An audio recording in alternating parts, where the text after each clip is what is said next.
y amigas, bienvenidos a Buenas Noticias TV. Hoy seguimos con nuestro acercamiento a los libros de la Biblia y vamos a hablar sobre Josué, su propósito y enseñanza para nosotros hoy. José Pablo Sánchez, director de este programa, va a entrevistar a Luis Marián, pastor evangélico, y queremos invitarte a compartir tu opinión en nuestras redes sociales, Facebook o Twitter, respondiendo a una pregunta. ¿Qué versículo de Josué te gusta más? Cuéntanos también cómo este programa te ayuda, porque para nosotros es importante conocer esos detalles de cómo Dios lo usa en tu vida. Lo puedes hacer a través del Facebook o del WhatsApp al 673-466-366. Pues vamos ya con la entrevista. Luis Marián, muy bienvenido a nuestro programa. Muchas gracias. Y vamos a hablar de Josué, como acaba de comentar Beni. Muchas personas seguro que han oído hablar de Jericó y cómo cayeron las murallas y demás, que es uno de los pasajes que encontramos en Josué, pero probablemente desconocen el contenido en su conjunto. ¿Podría resumir en un minuto más o menos en qué consiste el contenido de este libro? Pues el libro de Josué es uno de los libros fundamentales en la historia de Israel, ¿no? Dios, a través de Moisés, había sacado a los israelitas de la esclavitud de Egipto. Luego se encontraban en el desierto esperando ver esa tierra que Dios le había prometido. Moisés muere y es ahí donde comienza el libro de Josué. En este libro se nos va a ir narrando cómo Josué lidera a su pueblo, las incursiones que van haciendo a la tierra de Canaán y las diferentes batallas que van sucediendo. Pero hay que entender además que no es un libro, digamos, bélico, de hazañas bélicas, sino que van a ir sucediendo diferentes historias personales, que para Israel va a ser también muy importante en cuanto a cómo debe ser su relación con Dios, cómo debe ser su relación entre ellos, y de hecho el libro pues terminaría con un discurso de Josué en el que les recuerda todo esto, ¿no? Vamos a ir comentando algunas cosas a lo largo de esta charla, y para empezar, háblame de Josué. ¿Quién es Josué? ¿Cómo llega Josué a ser uno sustituto de Moisés? Es decir, un cargo muy relevante, muy importante en la historia, ¿no? ¿Cómo llega cómo se forja ese líder? Ni más ni menos Moisés, ¿no? Uno de los personajes más influyentes de la historia. Pues Josué cumple las expectativas realmente, ¿no? Las escrituras dicen que es nombrado por Dios y además pues el pueblo ya además sabía que lo había demostrado. No es como suele decir un enchufado o un colocado, ¿no? Es alguien que ha combatido al lado de Moisés, que ha demostrado su fidelidad a Dios, su valentía, y es una persona de fe, ¿no? Es, digamos, el candidato idóneo. Sí, y una persona que también él mismo, la verdad es que mirando, cuando empezamos a leer el libro de Josué, ¿no? En la primera parte, recibe ese consejo que creo que a muchos que leemos la Biblia y que la conocemos, ¿no? Pues es un versículo que conocemos: esfuérzate, sé valiente, nunca se aparte de ti esta palabra de la ley, sino que medita en ella día y noche. Es decir, es una persona que también nos puede servir como un modelo para nosotros hoy en día, ¿no? Cuando entramos a leer el libro de Josué, pues ahí encontramos un tema un tanto conflictivo, ¿no? Que es pues toda la lucha, la guerra contra los cananitas. ¿Quiénes eran los cananitas? ¿Por qué Dios le pide pues que o le entrega esta tierra al pueblo de Israel? Claro, los cananitas, pues bueno, es un pueblo, el libro de Josué está narrando un hecho de hace más de 3000 años, ¿no? Y hay que verlo con esa óptica, no con nuestras gafas, ¿no? En cuanto al tema militar y de guerras. Pero lo que nos dicen los historiadores y la propia Biblia, historiadores de fuera de la Biblia, y el Levítico 18, pues habla de que es un pueblo extremadamente sanguinario y perverso, ¿no? En ese capítulo de Levítico 18 se habla de que para los cananitas o cananeos era pues absolutamente normal cosas tan terribles como la violación de familiares, entregar niños vivos como sacrificio a sus dioses, y bueno, y otro tipo de cosas que mejor no entrar en detalles para que a los espectadores no se les atragante el desayuno, ¿no? Pero Josué va a narrar también que Israel no solamente tiene el cometido de conquistar esa tierra que Dios les había prometido, sino también ser luz a las naciones. La ley de Moisés, aunque nos parezca muy lejana, y de hecho lo es, era mucho más humana y avanzada que la de las naciones de alrededor. Entonces, digamos, la idea era que este pueblo cananita, estos pueblos que iban creciendo en número, que cada generación era más perversa que la anterior, había que pararlo los pies, tomar esa tierra. Y bueno, una historia muy, muy atemporal de la lucha del bien contra el mal, ¿no? Es lo que se plantea ahí. Claro. Y me parece importante, ¿no? el tener en cuenta que realmente Dios interviene con un objetivo, como decía, ¿no? De que el pueblo de Dios pudiera llegar a ser esa luz a las naciones y pudiéramos mirar cómo Dios quiere construir una sociedad justa, donde mora el bien, donde mora la justicia, donde mora pues el amor al prójimo, ¿no? Lo que vemos también es que Dios promete la tierra de Israel al pueblo de Israel, promete la tierra de Palestina al pueblo de Israel, y que, bueno, pues aunque es una promesa y se supone que Dios le da esa tierra, a la hora de la verdad, pues Josué y todo el pueblo tiene que luchar para conquistarla, ¿no? Y haciendo una aplicación de eso a las promesas de Dios, hay muchas promesas que Dios nos da, pero tenemos también que hacer algo para aplicarlas en nuestra vida, para conquistarlas. Bueno, la idea que subyace en toda la Biblia es que aquello que Dios promete lo va a cumplir. Pero claro, para poder experimentar esas promesas hay que caminar hacia ellas. O sea, las promesas se van a producir, pero hay que ir de la mano de Dios, hay que buscarlas, estar ahí.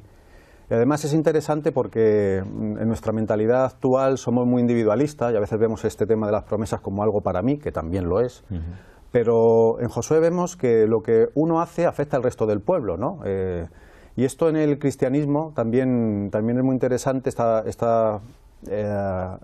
espectro comunitario, porque cómo se cumple aquello de que Dios consuela al desamparado y cómo abriga al desnudo, pues a través de nosotros. O sea, la idea también es que nosotros somos copartícipes con Dios de que las promesas se cumplan, tanto en nosotros como en los demás, ¿no? Y esto también da un sentido por el cual vivir, ¿no? Muy bonito. Sí. Y en ese planteamiento, ¿no?, de coparticipar en el plan de Dios, yo creo que es algo en lo que no estamos solos, ¿no? Dios está con nosotros a través de su Espíritu, que nos ayuda, que nos acompaña, ¿no? Y quiere que vivamos esa experiencia, no como simplemente, bueno, pues algo que es automático, mágico, sino una experiencia vital, ¿no?, en el que podemos experimentar la paz de Dios, la fortaleza de Dios, la victoria en medio de dificultades, ¿no? Todo eso se hace realidad cuando también nosotros estamos andando en obediencia, ¿no? Uno de los momentos en los cuales a mí me parece muy interesante de Josué es cuando le dice Dios a Josué: santificaos, porque mañana voy a hacer maravillas entre vosotros, ¿no? Y pues implica la necesidad de que nosotros mismos también estemos ahí preparándonos y actuando para de alguna forma permitir que Dios haga esas maravillas en medio nuestro. Si seguimos leyendo el libro de Josué, una de las historias que comentaba al principio más conocidas es cómo las murallas de Jericó caen, ¿no? Incluso algunos pues dicen que aquello fue una leyenda, algo ficticio, ¿no? Porque la verdad es que suena casi de cuento, ¿no? ¿Cómo es posible que solo por el hecho de rodear una ciudad y de gritar se caigan las murallas, ¿no? ¿Qué es lo que dirías a alguien que plantea esa duda? Bueno, a los lectores modernos nos frustra un poco que los autores bíblicos realmente, cuando ocurren estos fenómenos sobrenaturales, y el libro de Josué está lleno de fenómenos milagrosos, no se nos dan los detalles técnicos, ¿no? No hay un peritaje de cómo realmente sucedió aquello, ¿no? Yo creo que al autor lo que realmente le preocupa es transmitir que es Dios el que les ha dado la victoria ante algo que realmente era improbable, ¿no?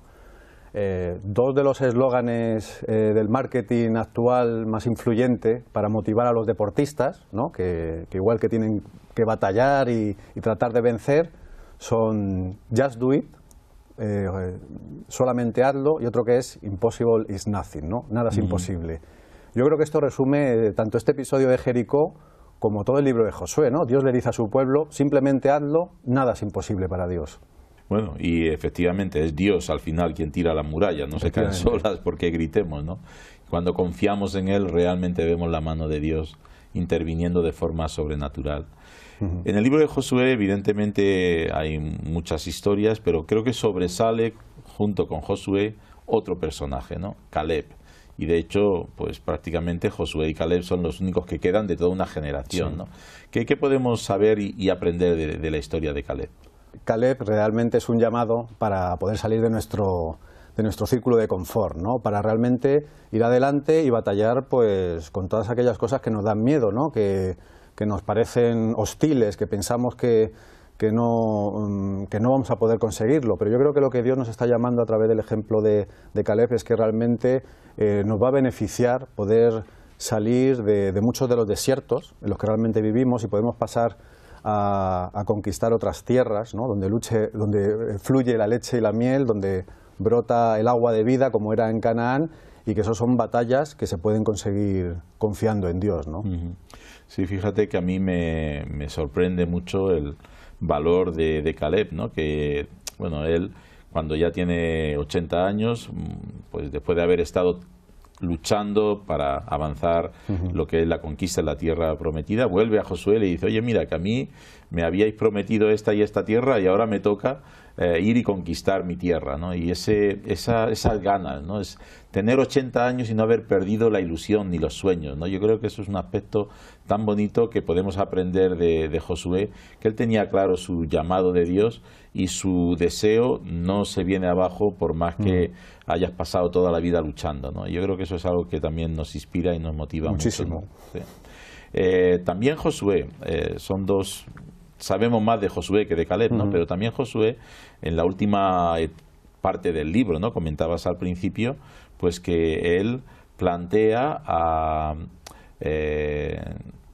al pueblo de Dios la renovación del pacto, ¿no? Y bueno, ahora tenemos que renovar nuestro compromiso, ¿no? Y de alguna forma ese pacto yo creo que forma parte también de lo que Dios quiere hacer y cómo Dios quiere bendecir a una nación, ¿no? Yo creo que hay un mensaje ahí de cómo Dios quiere prosperarnos cuando estamos en sintonía con Él, ¿no? ¿Qué relación existe entre la fidelidad a Dios y la paz en una nación para que nos vaya bien? Yo creo que hay muchísima relación. Para nosotros los cristianos, la batalla y la lucha por la justicia no es con espada de acero, ¿no? Hay otras armas que Jesús muestra que son, aunque es una batalla igualmente, ¿no? Son las armas del amor, de lavar los pies al de al lado, de amar al prójimo, amar a Dios para poder hacer ese tipo de cosas. Y esta fidelidad a Dios, en cuanto a lo que comentas de cómo puede hacer un bien a un país, pues yo creo que esto se puede concretar de muchísimas maneras, que además es fácil mirando a Jesús, pues atendiendo a los necesitados y a los más desfavorecidos de la sociedad, dando buenas condiciones y salarios a nuestros trabajadores, teniendo una buena ética del trabajo, no defraudando a Hacienda, dando al César lo que es del César, ¿no? Y a Dios lo que es de Dios, porque yo creo que al final el Evangelio lo que presenta es que incluso más efectivo hasta que las propias leyes de un país, lo que va a cambiar el país, lo que va a cambiar una sociedad es esa transformación de los corazones que puede hacer el Evangelio de Jesucristo, ¿no? Pues sí, yo estoy contigo, ¿no? Que realmente cuando aplicamos en el día a día y en la convivencia esos valores que nos enseña el Evangelio, realmente la sociedad es transformada y experimentamos una paz que es maravillosa, ¿no? Y ojalá cada vez haya más países que se den cuenta y abran los ojos a esta realidad. Para terminar, si tuvieras que elegir un versículo del libro de Josué, ¿cuál sería el que compartirías con nuestra audiencia? Bueno, pues no voy a ser muy original en esto. Hay una aplicación de la Biblia que se llama YouVersion, que está instalada en más de 350 millones de dispositivos, y dice que el versículo más compartido y más popular del mundo es precisamente de Josué. Sí, fíjate. Y es también mi favorito, ¿no? Y es Josué 1:9, que dice: mira que te mando que te esfuerces y seas valiente, no temas ni desmayes, porque el Señor tu Dios estará contigo en donde quiera que vayas. Muy bien, pues creo que es una buena promesa y la dejamos ahí para todos los que nos están viendo en esta mañana, que puedan esforzarse, ser valientes y confiar en que Dios quiere ir a su lado. Muchas gracias, Luis, por acompañarnos. Que Dios te bendiga. A vosotros. Estamos terminando ya, pero antes queremos animarte a leer la Biblia. Por eso las iglesias evangélicas queremos regalarte este pequeño libro que es la carta del apóstol Pablo a los romanos. Llámanos ahora al teléfono 917434400 y te lo haremos llegar gratis. Y para los que formáis parte del Club de Amigos, vamos a sortear este libro titulado 100 hechos bíblicos fascinantes, un libro de Irene Howard para los más pequeños de la casa y que nos llega gracias a la gentileza de la editorial Peregrino. Necesitamos amigos que se unan a nuestro club para seguir regalando la Biblia y ofrecer ayuda a todos aquellos que nos la pedís. Así que entra en nuestra web, llámanos o mándanos un WhatsApp y te explicaremos en qué consiste. Gracias por tu atención en este día. Y no lo olvides, tú vales mucho para mí.